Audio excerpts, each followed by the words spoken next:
예, CBS 박정우현 판사님 함께하고 계십니다. 국민의힘 당사 특검의 압수수색 영장 집행. 이 부분에 대해서 이제 당에서 크게 반발하고 있고 김문수 당대표 후보 역시 당사에서 지금 항의 농성을 벌이고 있습니다. 오늘 그런데 전환길 씨가 그 농성 현장을 찾았는데 그 영상을 보고 이어가겠습니다. 그때 어떤 기자분이 물었습니다. 그 전환길 선생님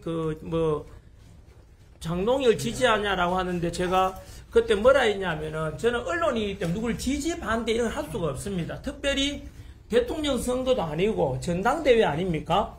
제 유력한 지금 김문수 후보든 장동혁 후보든 다 훌륭한 지도자입니다. 그리고 전환길이가 나서서 누구를 지지한다 반대 이런 거는 제가 기본적으로 또 전환길 뉴스의 발행인이기 때문에 제가 이렇게 저렇게 할 수는 없는 것입니다. 지도부 계시면 전당대회 좀 들어가게 주십시오. 저도 들어가고 싶습니다. 예, 이제 전환길 씨 모습입니다. 지금 당 지도부 계시면 20일 전당대회 저 좀 들어가게 해주십시오라고 얘기를 했고, 자 일단 전환길 씨 발언, 본인이 언론인이다 밝힌 게 굉장히 인상적이긴 한데, 자 내부 말씀 들어보겠습니다. 먼저 윤희석 대변인. 현재 언론인께서 저 발언을 듣고 어떻게 느끼셨어요? 저는 그게 제일 궁금해요, 사실. 언론인이라는 이름이 너무 쉽게 사용되네요. 그렇죠. 불쾌합니다. 지금 저분이 저희 당에 입당한 지가 한 2달 됐다고 치고, 어떤 분은 공화당 때부터 저희 당 당원이라는 분도 저는 본 적이 있는데 그런 분들 입장에서 저 얘기 들으면 어떻게 생각하겠어요? 비슷할 겁니다 아마.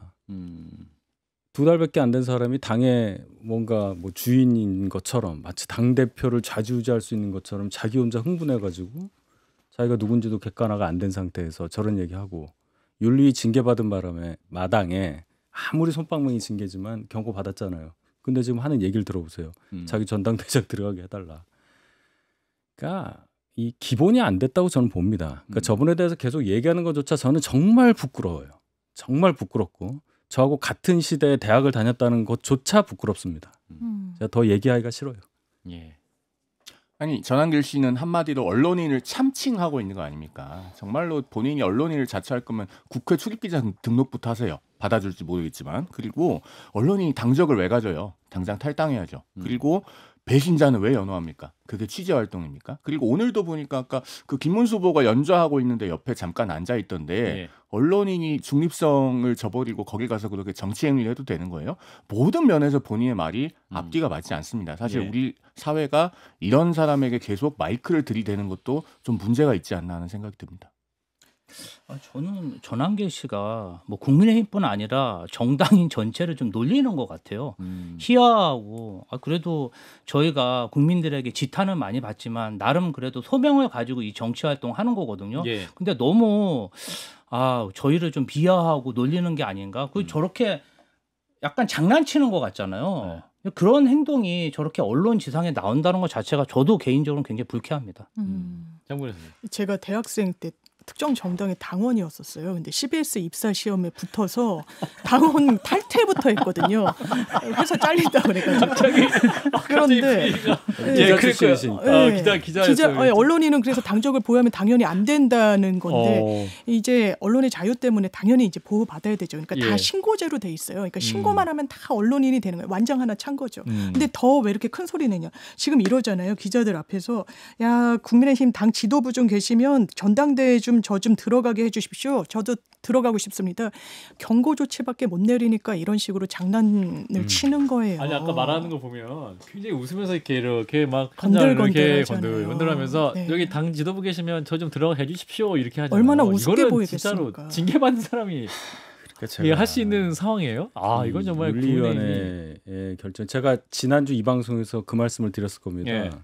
전환길을 제명하는 것만이 현 지도부와 윤리위원회의 정치적 양심을 나타내는 지표가 될 거다. 근데 그거보다 한참 떨어진 징계 같지도 않은 징계를 내려놓고 전환길 말이 맞았네. 우리가 설득됐네. 말씀 잘하시네요. 이러고 끝났다는 거 아니에요. 그때 제명했으면 이럴 일이 없었겠죠. 우리가 이 얘기 할 리도 없었을 거고. 근데 그때 솜방망이 징계 내리고 눈치 보니까 이 꼴을 당하는 거 아닙니까? 자업자득이죠. 20일 전당대 현장에 갈 수 있을까요, 이분? 왠지 되게 강력한 의지가 있으신 것 같은데 현장에. 절대 들여보내줘서는 안 된다고 생각합니다. 그리고 사실은 다른 그 사유가 아직 조사되고 있어야 되는 게 있잖아요. 예. 6월 9일에 입당한 이후에 과연 계엄에 관해서 부적절한 발언을 한 것이 없는가, 부정선거에 관해서 부적절한 발언을 한 것이 없는가, 그 부분이 지난번 징계에서 다뤄지지 않았습니다. 차제라도 그 부분을 명확하게 정리해서 합당한 조치가 있어야 된다고 봅니다. 예. 자, 이런 건데 김문수 후보 좀 현장 농성을 하고 있는데 이분이 지금 그 현장에서 체조하는 영상이 또 굉장히 화제가 됐습니다. 체조하시고 그다음에 지금 사진 나가고 있습니다. 태권도 정권 찌르기라고 하죠. 이게 이제 국기 태권도 할 때 이렇게 쭉 이렇게 하는 거. 태권도 하시는 분은 아실 것 같고 여러 가지 체조를 하시는 모습이죠. 예, 그래서 영상에 많이 화제가 된. 저희는 영상을 준비하지는 않은 것 같고 이거 어떻게 보셨는지 윤석 대변인부터 제가 김문수 후보가 본인의 물리적인 연령을 예. 굉장히 의식한다고밖에 볼 수 없습니다. 오히려 저러면 저럴수록 더 사람들은 나이가 많다고 생각을 할 거 아니에요. 더 생각을 하시게 예, 된다. 젊은 사람이 일부러 저러진 않죠. 나 젊으니까 나 백텀플링 한 10번 해. 그러진 않잖아요. 그러니까 저것은 본인의 의식 세계를 그대로 보여주는 건데 예. 방식이 저렇게 돼서 곤란하죠. 그러니까 주변 참모들이 저걸 찍었잖아요. 그 환호성 그러니까 와 하면서 옆에서 찍히더라고요. 이렇게. 뭐 그러니까, 잘한다, 예, 뭐 이렇게 무찌르자 뭐 이런 얘기가 예. 나오더라고요. 그럼 그 참모들도 똑같은 생각 하고 있는 거예요 지금. 저러한 방식이 효과적이라고 믿는 겁니다. 잘못된 보좌를 받고 있는 거다. 생각이 비슷한 분들끼리 있는 거다. 뭐 대단히 아쉽습니다. 이렇게 보면은 과거에 예. 윤석열 전 대통령이 대선 후보 시절에 예. 이렇게 어퍼컷을 한번 하면은 막 주변에서 이렇게 박수 치고 막 환호했거든요. 예. 그 굉장히 좋아하시고 후보가. 그리고 나서 예. 계속 어퍼컷을 하고 다녔어요. 대통령 유세할 때나 돼서도. 아니 대통령 되고 나서도 어퍼컷 하시더라고요. 맞아요. 제가 봤을 때는 김문수 후보가 그러한 연장선상이 아닌가. 조금 이제 후보가 네. 지지율이 높고 당선 가능성이 높으면 또 주변에서 굉장히 이렇게 좀 띄우고 환호를 하는데 어떠한 행위를 해도 다 박수를 치고 뭔가 환호하니까 후보가 좀 마음이 붕 뜬 게 아닌가 이런 생각이 듭니다. 김조 대변인 그때 이재명 당시 후보는 발차기 했어요. 한 번 했지. 한 번 했죠. 어퍼컷 그거 다 생각하시고 말씀하시면 돼요. 한 번 했습니다. 그러니까 왜냐고 발이 잘 안 올라가더라고. 아니 지금 성대변인. 그 국민의힘 당원과 국민들께서 김문수 후보의 건강에 대해서 관심이 있는 건 맞아요. 다만 그 건강은 김문수 후보의 육체적 건강이 아닙니다. 정치적 건강성 여부예요. 김문수 후보가 당대표가 됐을 때 국민의힘이 과연 보수정당으로서의 건강성을 회복할 수 있느냐, 그리고 수권정당으로서의 건강성을 회복할 수 있느냐인데 엉뚱한 건강에 대한 응답을 하고 있다. 저는 그 부분을 짚어드리고 싶어요. 그러니까 그 정치적 건강성이라고 하는 거는 결국 헌법의 테두리 바깥으로 나가지 않고 보수정당답게 되돌아올 수 있는 거잖아요. 그런데 계엄을 해서 누가 죽었냐, 누가 다쳤냐, 이 말에 대해서 아직도 제대로 걷어들이지 않고 사과와 반성을 안 하고 있어요. 그 건강성을 보여주셔야 됩니다. 본인이 사과와 반성을 통해서. 예, 지금 영상 보고 사진 보느라고 그 칠판 안 썼는데 두 번째 문제 한번 풀어보겠습니다. 자, 국민의힘 전당대회 이제 이번 주 닷새 앞으로 다가왔는데 당 대표와 수석 최고위는 누가 될까? 이거 딱 두 명 이름 적으면 되는군요. 당 대표 당선 예상자 그리고 최고위원 중에 1등. 이건 박제 되겠네요. 정말 긴장되네요. 박제까지는 아니고 이제 그냥 저장. 최고위원이요. 예, 수석 최고위원 1등. 예, 수석 최고는 누가 될지. 야, 이거 어려운 문제네. 진짜 어렵네. 민주당 분들은 그냥 가볍게 쓰시고 국민의힘 두 분은 숙고해서 쓰셔도 될 것 같은데 일단 장 변호사가 제일 네. 가볍게 쓰셨으니까. 그렇습니다. 자, 당 대표는 김문수 그리고 수석 최고는 김재원. 네. 근거는 이제 언론의 전망도 그렇고요. 네. 지금 그 국민의힘 지지층만으로 한정해서 그 지지세를 좀 본다면 장동혁 후보가 아무래도 상승세이긴 한데 그래도 이제 장동혁 후보가 어떻게 보면 이제 1.5선에 불과하고 예, 좀 예. 후발주자 성격이 있고 그래서 그 넘기까지는 조금 시간적 여유가 많지 않은 것 같아서 김문수 후보가 될 것 같다고 제 개인적인 전망이고 김재원. 그리고 이제 신동욱 의원도 이제 원내 인사고 그러니까 조직력이나 이런 부분에 있어서는 조금 우위에 있지 않겠느냐라고 네. 하지만 지금 신동욱 의원도 엄청 강성으로 이제 좀 돌변하셨다고 저는 개인적으로 생각하는데 그것보다 더 이제 강해요? 강성 김재원 좀 시그니처 같은 느낌도 있고 김재원 최고가 예, 시그니처. 계엄, 뭐 탄핵 이런 부분과 관련해서 김문수 또 당대표 후보자와 결을 제일 잘 맞춘 부분이잖아요. 대선 국면에서도. 알겠습니다. 그래서 이렇게 김김 김김, 꼽아봤습니다. 양김. 자, 양김 쓰신 분 또 있어요. 우리 네. 김재원 대변인. 김문수 대표, 김민수 수석 네. 최고다. 와우. 김민수.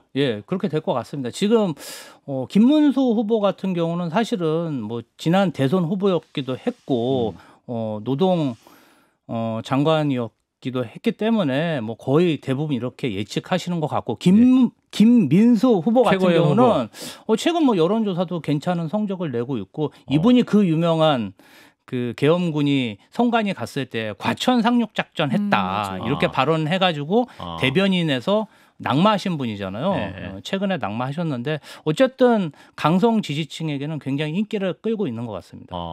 김문수, 김민수 예측하셨고, 자 이제 국민의힘의 입장. 우리 윤희석 대변인께서는 당 대표는 김문수, 수석 최고는 신동욱.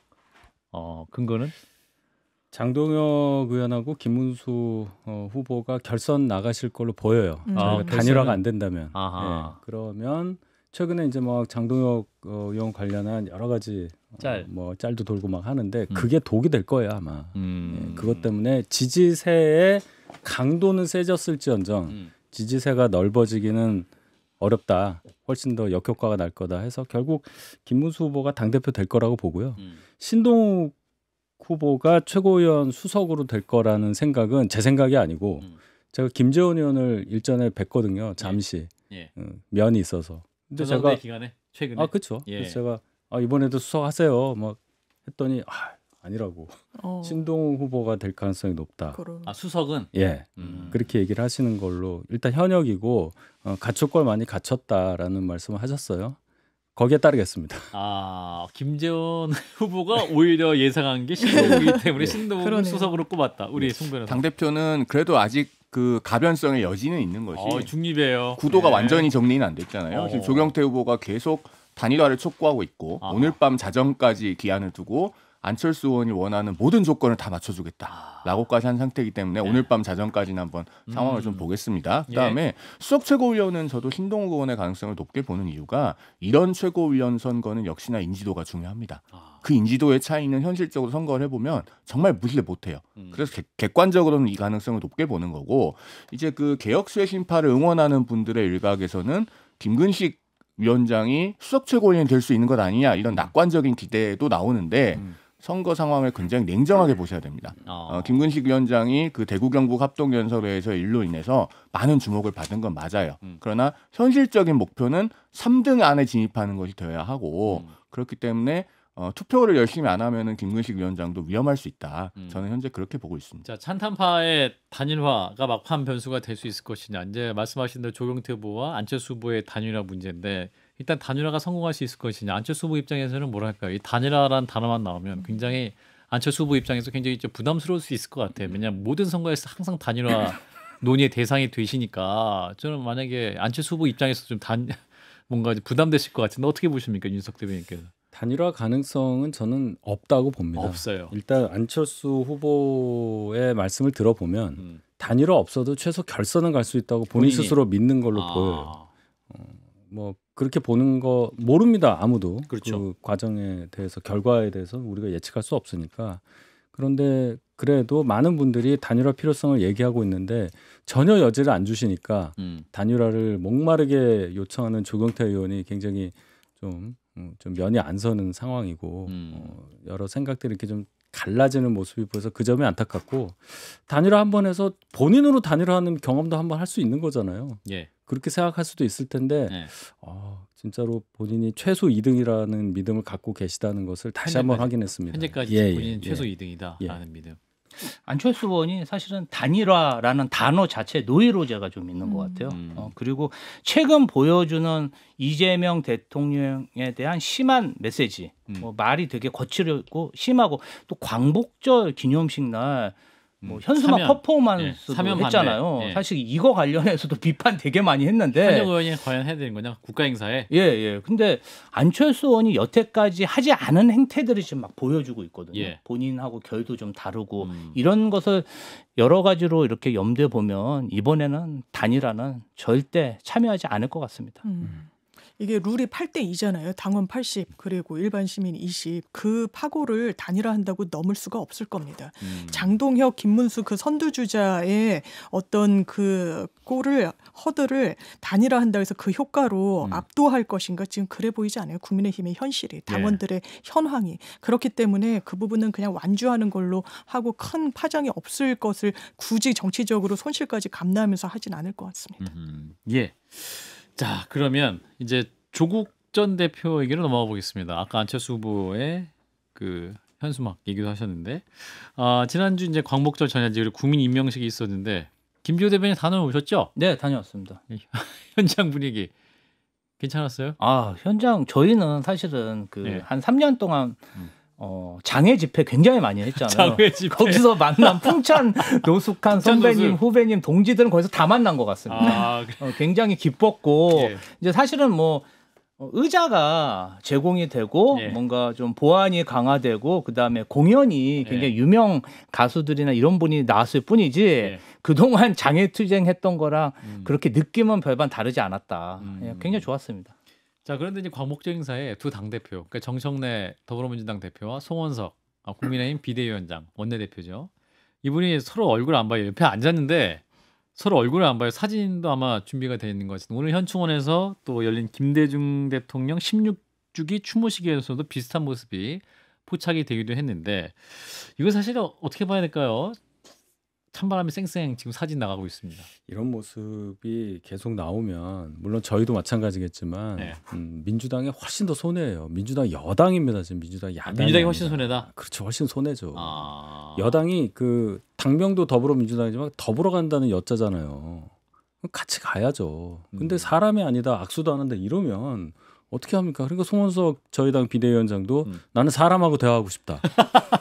이렇게 감정 아니, 싸움이 되고 사람 논쟁을 모르게 여의도에 사람이 없어요? 그럼 두 분이 다 사람이 아닌 거예요? 사실상 뭐예요? 짐승 논쟁이죠. 짐승이요? 이렇게 보면. 아니 사람이 아니라고 하니까. 사람이 아니고 뭐예요, 그러면? 그러니까 이러면 안 된다. 그러니까. 정청래 당대표가 예. 굉장히 센 구호를 걸고 당대표가 되셨기 때문에 네. 그것을 뭐 실천한다는 차원에서 또 강성 지지층을 의식한다는 차원에서 뭐 어느 정도는 뭐 그럴 수 있다 보는데 이 정도 됐으면 지금 취임이 8월 2일 날 당선됐잖아요. 그럼 거의 이제 2주가 지났는데 2주가 이제 훨씬 지났죠. 이제는 어느 정도 변화를 보일 때도 됐다고 보고 이렇게 가면요. 저희 당 당대표 선출되면 그럼 어떻게 할 겁니까? 더 센 분이 될 텐데요. 그때는 뭐 어떻게 아예 어떻게 자리를 아예 안 하려고 찬바람이 그래요? 아니라 빙하기가 오는 거 아닙니까? 여기 칸막이 세울 것 같은데? 아이고 세상에. 자, 이런 건 조국 전 대표 6월 지방선거나 보궐선거에 출마하겠다라는 입장을 밝혔는데 칠판 한번 들어보겠습니다. 조국 전 대표의 그러면 지방선거 출마 가능성이 높을 것이냐 아니면 보궐선거면 국회의원 보궐선거겠죠. 네. 이럴 때는 개항 얘기도 나오고 또 이제 충남 얘기도 나오고 여러 이제 보궐선거구가 나오면 원내 국회의원으로 나갈 것이냐 아니면 이제 지방선거 이제 부산시장이나 서울시장 얘기도 많이 나옵니다. 일단은 대통령의 길을 대선 후보의 길을 갈 것으로 예상하시는 분들이 많기 때문에 선택을 할 것 같은데 일단 민주당 우리 김지호 대변인부터 보세요. 50대 50 뭐예요? 저는요 모르겠어요? 지금 지방선거나 보궐선거에 출마하겠다 정확한 워딩이 이렇게 안 봤거든요. 선거에 심판을 받겠다 이 말은 네. 본인이 뭐 출마할 수도 있겠지만 네. 출마하지 않고 당이 지방선거에서 심판받는데 본인이 잘 리더십을 보여서 승리하겠다 이런 식으로도 해석이 되기 때문에 실제로 출마할지 안 할지는 그때 가서 봐야 될 것 같습니다. 그게 어떤 당에 심판받겠다는 의미지 본인이 후보가 되겠다는 의미는 아니다라는 명확하게 해석이다. 본인이 출마하겠다는 얘기 하지 않았어요. 자 우리 김지호 대변인의 해석이고 윤희석 대변인은 호남 재보궐 의원. 예, 국회의원 재보궐. 예. 어디 지역이죠? 여기? 그러니까 아마 호남권에 계신 민주당 의원분들 중에 일부는 예. 광역자치단체장 출마를 하실 거예요. 예. 그러니까 좀 자리가 비겠죠. 뭐 한 두어 군데 빌 가능성이 큰데 거기에 출마할 가능성이 전 높다고 봅니다. 호남 재보궐. 예, 왜냐하면 지난번 봄에 있었던 그 군수 선거에 있어서도 민주당하고 아주 세게 경쟁해서 하나 이겼잖아요. 예. 그러니까 호남이라는 곳을 기반으로 해서 이제 정치세를 높여가겠다. 이게 아마 전략이라고 저는 생각해요. 그래서 전에는 비례의원이었지만 지역구 의원인데 그것도 호남에서 지역구 의원이 되는 순간 조국 전 대표는 정치적으로 한 단계 더 업그레이드 된다고 볼 수가 있기 때문에 부산 출신의 호남 국회의원. 국회의원 그러면 대선 주자로서 메리트가 커질 것이다. 그렇게 생각할 거예요. 예. 예. 조국 대표가. 예. 예. 그러니까 요거 할 거다. 예. 재보궐을 호남까지 예상하셨고 장 변호사님은 국회의원 보궐. 예, 저는 본인이 플레이어로 이번 선거에 나서겠다는 취지로 들었어요. 오늘 인터뷰나 이제 한겨레 인터뷰를 예. 그냥 해석이 됐고 예. 그렇다면 어딜 나올 것이냐, 뭐 서울시장, 부산시장. 그런데 서울시장, 부산시장, 광역지자체장을 하게 되면 예. 이런 당과는 좀 분리돼 있었어야 돼요. 아. 아무래도 이제 행정을 하는 자리이기 때문에. 예. 그럼 조국 혁신당은 조국 혁신당이에요. 말 그대로 본인의 이름이 들어갔어요. 당내 구심점 역할이 조국이 없을 때 당 지지율 별로 높이 나오지 않았어요. 뭐 호남에서 소구력이 뭐 총선 때 있고 담양에서 이겼다고 합니다만 담양 군수는 또 민주당 사람이었던 부분이 있어서 조직세가 좀 강한 그런 인물이었고 예. 그렇다면 당을 좀 추스르는데 하기 위해서는 본인이 국회의원 선거 재보궐 자리에 나오지 않을 것이냐. 그러면 저는 수도권으로 나올 가능성이 높다고 생각해요. 이를테면 김민석 총리의 영등포. 영등포나 아니면 지금 여러 이 경기도권 의원들 중에 이 경기도지사 도전하는 인사들이 상당히 많거든요. 그럼 이제 빈자리가 나오면 이제 수도권을 발판으로 삼지 않을까 생각합니다. 예, 송 대변인. 저는 이걸 예상해야 되는 상황이 상당히 불편합니다만 예. 그럼에도 불구하고 굳이 예상해 보자면 일단 지방선거는 아닐 것이다. 국회의원 왜냐하면 보궐이다. 광역단체장을 나가면 본인이 당선될 곳이 없습니다. 서울시장이든 부산시장이든. 왜냐하면은 그걸 나가는 순간 민주당과 교통정리를 해야 되는데 조국 혁신당으로 나가야 되니까. 그렇죠. 설령 단일 후보가 되더라도 그 선거는 그러면은 조국 전 장관에 대한 사면이 올바른 것이었느냐를 심판하는 선거가 돼요. 예, 예. 그 중심에 본인을 올려놓을 만한 배포는 없을 것이다. 그리고 당선도 안 될 것이다라고 보고요. 그렇기 때문에 국회의원 보궐선거를 나갈 텐데 다만 지금 한간에서 거론되는 계양을이나 아산을은 아닐 것이다. 왜냐하면 거기는 민주당 입장에서는 의석을 되찾아야 되는 곳이거든요. 민주당 후보를 낼 거예요. 그렇기 때문에 민주당이 귀책 사유로 인해서 후보를 못 내게 되는 지역구를 찾아갈 것이다. 저는 그렇게 봅니다. 짐작이 가는 지역구가 있습니다만 제가 거기까지 여기서 거론하진 않겠습니다. 굳이 홍보해줘야 될 이유는 없다고 보기 때문에요. 예. 뭐 저도 예상이 되긴 하는데 저도 홍보될 것 같아서. 자, 김지호 대변인 짧게 그러면 민주당과 조국혁신당 협당 가능성도 얘기가 되고 있는데. 뭐 그런 얘기들이 나오는데 사실 뭐 제가 뭐 밑바닥에서는 그런 얘기가 전혀 없고 전혀 없어요. 예, 언론이 네. 문제입니까? 언론이 문제가 아니라 이제 호남권 정치인들이나 호남권 의원들은 약간 이제 호남에서 조국 혁신당이 큰 경쟁자이기 때문에 그것을 의식해서 그 전에 합당을 하는 게 좋지 않겠냐 그런 생각을 가지고 계신 분도 계신 것 같아요. 그런데 뭐 당원들이 전혀 지금 그런 생각이 없고 조국 혁신당 자체가 총선에서 돌풍은 일으켰지만 아무래도 지금 당세가 줄어들었기 때문에 어느 정도 본인들의 지분을 확보하지 않을까 여기까지. 그런 생각이 듭니다. 네, 한판 토론 여기서 마치겠습니다. 네 분 고맙습니다. 감사합니다. 감사합니다.